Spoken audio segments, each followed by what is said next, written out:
හයි යාළුවනේ ඉතින් ඔයගොල්ලෝ හැමෝම සාදරෙන් ගෞරවයෙන් උපේක්ෂ අචි YouTube channel එකට පිළිගන්නවා. ඉතින් මේ ඔයගොල්ලන්ට පේන්නේ කොකුවෙලි ස්ටේෂන් එකේ ඉඳන් කොළඹ කොටුව බලා ධාවනය වෙන යාල් දේවී දුම්රිය. මේ සුබාදහම දින ගොඩාක් දේවල් දිහා බැලුවාම අපිට අපේ ජීවිතයට ඒක ආදේශ කරගෙන අපේ ජීවිතය දිහාවට ආය පාරක් හැරිලා බලන්න පුළුවන්.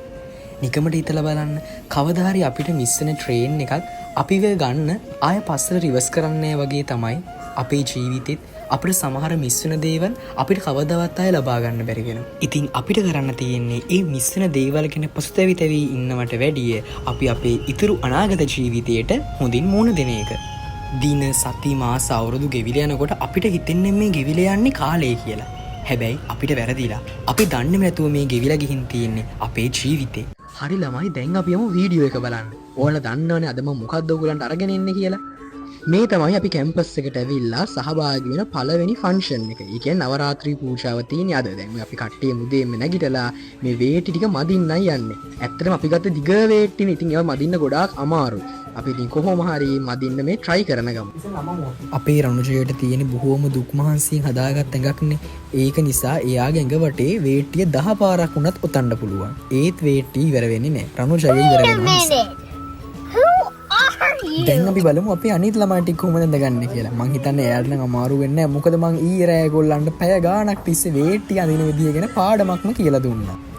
ඔය කවුරු ලස්සනට වැඩක් නෑ ළමයි. ගෙදර මිනිස්සු ලස්සන නැත්තම්. අපි යන්නේ සෙට් එක. අන්ජුලියාගෙන ඇදලා නම් කෝවිලකටවත් දෙන්නේ.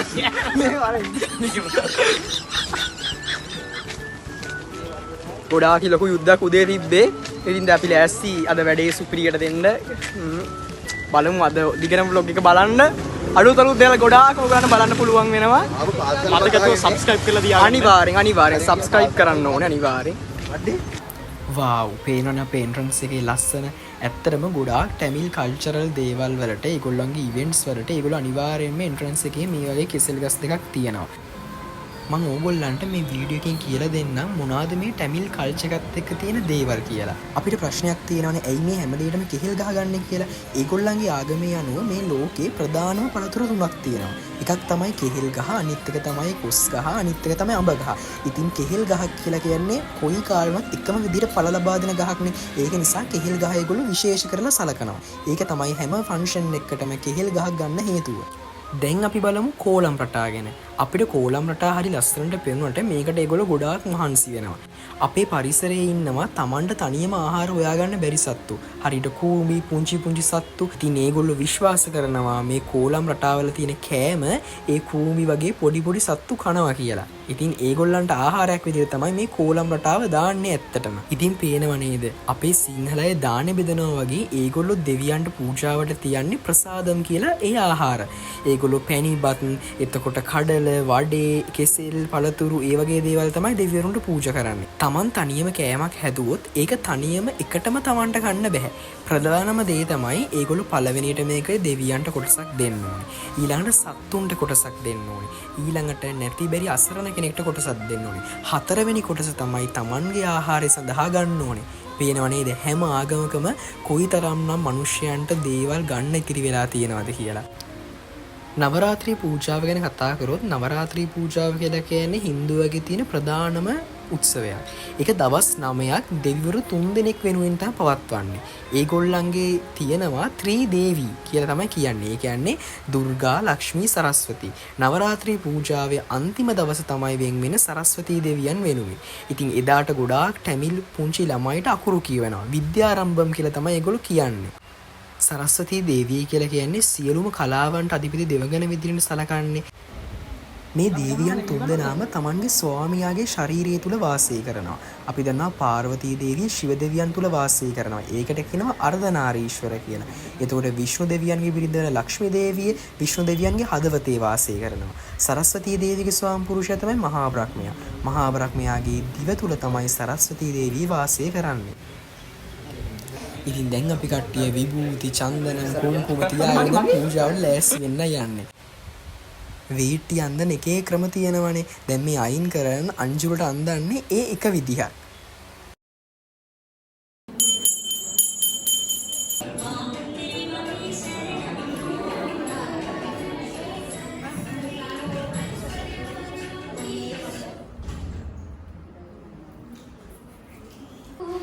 දැන් ඉතින් නවරාත්‍රී පූජාව පටන් ගන්න තමයි යන්නේ. අපි බලමුකෝ දැන් කොහොමද පූජාවක් කරන්න කියලා හරියටම.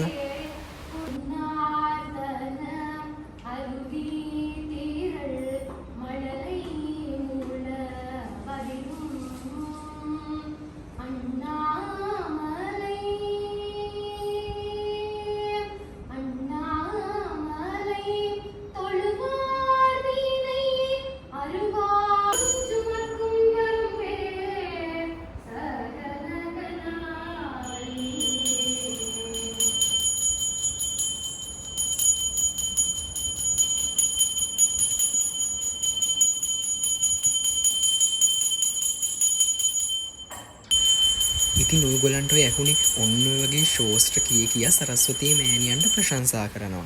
පූජා වෙලාවේදී ඒ හැම ශෝස්ත්‍රයක් අවසානයේදීම අර කපුරුපති වලින් ආරති බෑමක් සිදු කරලා දෙපැත්තින් අක්කලා දෙන්න මල් පූජා කරනවා. එහෙම තමයි වෙන්නේ. ඔයාලා වීඩියෝ එකේ කලින් දැක්ක නේද දෙවි කෙනෙක්ගේ පිළිමයක් වගේ තියෙනවා. ඒක ඇත්තටම පිළිමයක් නෙමෙයි. ඒ තමයි ඔය පූර්ණ කුම්භය. ඒ පූර්ණ කුම්භයකට වතුර පුරවලා ඒ කුඩින් පොල් ගෙඩියක් තියලා ඒකට තමයි සාරිය ඇඳලා දෙවියන්ගේ මූණේකට තියන්නේ. දැන් පූජා විවරණට පස්සේ ඒකේ තිබු වතුර ටික තමයි මේ අපිට ඉහන්නේ. හරියට පිරිත් පැන් ඉහනවා වගේ. ඔය අපිට බෙදලා දෙන ගස් වලට කියලා කියන්නේ නව දාන්නේ කියලා. ඒ කියන්නේ දාන්නේ වර්ග 9ක් මෙයාලා නවරාත්‍රී පූජාව පටන් ගන්න කලින් පැල කරනවා. ඒ දවස් 9 පුරාවට මේගොල්ලෝ ගොඩාක් පරිස්සම් කරලා ආරක්ෂා කරගෙන නවරාත්‍රී පූජාව ඉවර වෙන දවසේ හැමෝටම බෙදලා දෙනවා. ඔන්න දැන් මෙතන නම් ඔයගොල්ලන්ට පුළුවන් අපේ 20 ප්ලච් එකේ එක දක්ෂතාවල් බලා ගන්න. ඔන්න දැන් තමයි නවරාත්‍රී ෆන්ක්ෂන් එක පටන් ගත්තේ. दुर्गा देवी बड़ी नदी 9 रात्रि परिपालन को पांडिया जगन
දැන් ඔයාලා අහලා බලන්නකෝ මේ වචන ලස්සනයිද කියලා.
ඉතින් අපේ තවයිදන් මේ නවරාත්‍රී ෆෙස්ටිවල් එක ගැන අපිට ගොඩාක් විස්තර කියලා දුන්නා. ඉතින් මේ වීඩියෝ එකෙත් මම මේ ගැන ගොඩාක් දේවල් මම දැනගත්තේ තවයිදන්ගෙන් තමයි. ඉතින් මේක ස්පෙෂල් ක්‍රෙඩිට් එක යන්න ඕනේ තවයිදන්ට. වීඩිயோவில் தகவல்களை வழங்கியதற்கு மிக்க நன்றி தவைதன். ඉතින් අපිට ලස්සන උත්සවයක් බලාගන්න ඒ වගේම අපේ පළවෙනි උත්සවයේ මෙච්චර ස්පෙෂල් කරන්න අපේ සීනියර් ටැමිල් අක්කලා අයියලා වගේම අපේ ටැමිල් යාළුවොත් ගොඩාක් මහන්සි වෙලා තිබ්බා. ඉතින් ඒගොල්ලෝ හැමෝටම ගොඩාක් thank you ගොඩාක් ස්තුතියි මික්ක නන්රි. විවිධත්වය වෙනස් වීම නොගැලපීම මේ හැමදේම අපි සුන්දර විදිහට බැලුවොත් ඒ හැමදේම සුන්දරයි. හැබැයි කිසිම වෙලාවක ඒ විවිධත්වයට වෙනස් වීමට නොගැලපීමට අපව යට කරගන්න දෙන්න හොඳ නැහැ. එතකොට තමයි අපි හිතන්නේවත් නැති විදියට ප්‍රශ්න ගැටලු ගොඩ නැගෙන්නේ. අපි කරන්න ඕනේ හැමදේම දිහා උපේක්ෂාවෙන් බලන එක. ඒවා ඉගෙන ගන්න එක. ඒවට හුරු වෙන එක. මේ මුළු ලෝකෙම ලස්සන වෙන්නේ අපි ලස්සනට හිතන්න ගත දවසට. ඉතින් ඊට පස්සේ අපිට කෑම කන්න හම්බුණා. ඇත්තටම කිව්වොත් අපි කෑම කෑව බිම වාඩි වෙලා කෙහෙල් කොළවල එලාගෙන. අර කෙහෙල් කොළේ බත් කාපු ට්‍රෙන්ඩ් එකට පස්සේ බිම වාඩි වෙලා මෙහෙම කෙහෙල් කොළේ කෑවමයි. Why celebrating these kind of festivals? ඉතින් අන්තිමට කට්ටිය ලස්සන ෆොටෝ එකකුත් ගැහුවා.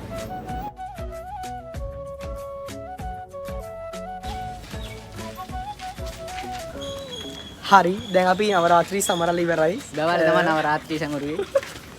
දැන් අපි ඉතින් වැඩේ ඉවර කරලා ඉතින් යනවා ෆොටෝ ගහන්න.